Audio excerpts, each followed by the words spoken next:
Despite survey lead, no? Kasi po may lumalabas na mga survey eh. 50-50 daw ho, mga bossing. 50-50 daw ho, mga kababayan, yung mamamayang Pilipino na gusto, na wag, o 50% ng mamamayang Pilipino ang nagsasabi daw po na wag ma-impeach si Inday Sara Duterte, mga bossing. Sabi naman po, despite surveys lead, no, Sara Duterte impeachment trial must go on. Ayan. Dapat lang ho, mga bossing. Tuloy-tuloy lang ho yan. No? Unang-una ho, mga bossing, Chief Amo Sir, ano po? Yung survey na po yun, katakataka. No? Yung mga survey po ng Pulse Asia, medyo, ako sariling opinion ko, alinlangan akong paniwalaan. Sabi nga, gaya nga po ng sabi natin, inumpisahan nila na, kung di ako nagkakamali, Pulse Asia din, 14%, 14%, ang survey na walang tiwala ang Pilipino kay Pangulong Bongbong Marcos. Maniniwala ho kayo doon? Eto nga ho dating kalaban. Ang pinakamagandang ano dyan, mga bossing, ang pinakamagandang example ho, yung mga kakamping. Dating kalaban, dating ayaw nila kay Pangulong Bongbong Marcos. No? Dating mga kabardagulan ho natin. Ano sinasabi nila? Nako, nakasuporta kami. Ako ay kakamping pero nakasuporta ako kay Bongbong Marcos. Yun na lang ho mga bossing. At hindi lang po mga ilang pirasong tao yan. Milyon po yan, mga kababayan.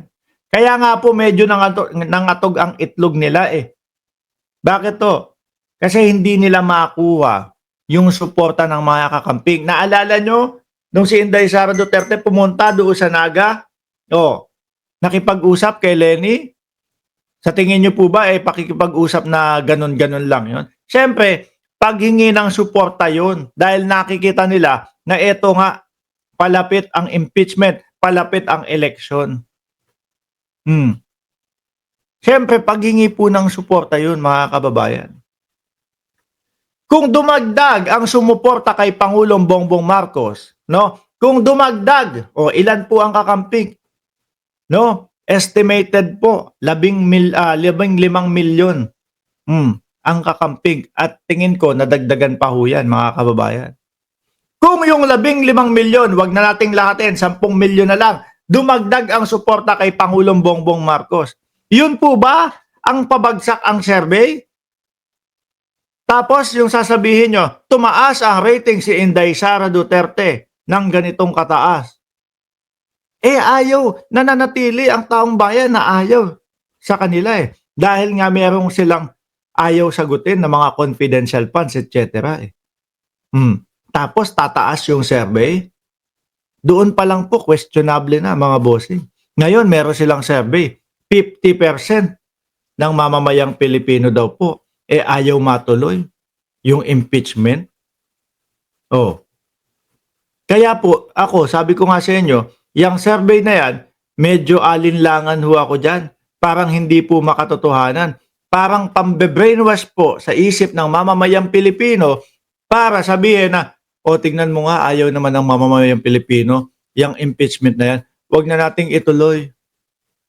Di ho ba? Wag na nating ituloy. No, total naman ayaw naman ng mamamayang Pilipino Ganon ang gusto nila. Pero, dahil po tayo ay nagre-research, dahil po tayo ay nakapokus sa araw-araw mga nangyayari, mga kababayan, alam natin, hindi tayo basta-basta naniniwala doon sa mga ganyang pa-survey-survey nila. Di ho ba? Hindi ho tayo madaling mapaniwala, hindi po tayo madaling mauto, mga bossing, doon sa mga pa-survey-survey nila. Sabi ni FF, kung sino pa yung walang ambag, siya ang mataas ang ratings. Ano yun? GAGO-han? Alam niyo po, itong impeachment na to, kung sakali na hindi po matuloy, tingin ko, sabi ko sa inyo, matutuloy yung paglabas ng mamamayang Pilipino. Magugulat yung mga senador na nag-aano, na pumipigil na maituloy ito. Magugulat sila, ala, ganito pala kadami. Panigurado ho ako, no? Kung di matuloy yan, merong mga kapwa natin Pilipino ang mangunguna para sumigaw na magpatawag, no? O pumunta, magkaisa na lumabas. Ito, yung talagang EDSA. Hindi yung kagayang EDSA ho nila na ano, anak ng putek. EDSA nila, isang pirasong tao pumunta, si Morales, kalbo pa.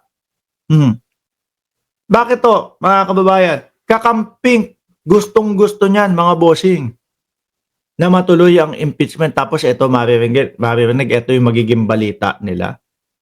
No? Matagal na nilang inihahain yan o isinisigaw yan.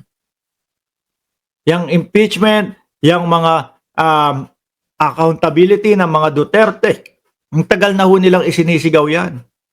Malamang magsasama-sama po yung mga sumusuporta sa gobyerno at yung mga nakakaalam, no?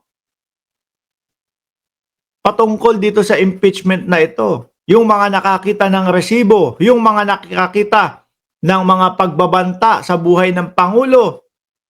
Oh. 'Di ba? Mga kakamping, malamang ho yan, mga bossing. Sabi ni Sara Duterte, hello friends and not friends, I am very baliw. Just go me to mental. Ano, just go me to mental.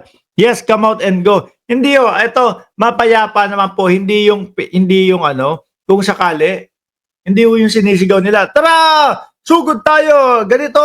Pabagsak, yung hindi ho yung ganon. Tingin ko magiging mapayapa po, mga kababayan, kung sakaling hindi ito maituloy, mga bossing. Pero naniniwala ako tuloy ho yan. No? Tingnan nyo naman si Senadora Leila de Lima. Siyempre, sino ba naman ang hindi magagalit? Di ba? Impeachment ni BP Sara, dead on arrival daw sa Senado. De Lima, pumalag. Ano po ang ibig sabihin ng dead on arrival? No? Wala nang kwenta. Pagdating sa Senado, wala nang kwenta. Bakit? May mga boto na sila eh. Yung mga senador natin, mga kaibigan ni Inday Sara Duterte, ayaw ng pakinggan yung sigaw ng mamamayang Pilipino na litisin, na pag-usapan, diba, na ituloy yung pagdinig doon sa impeachment.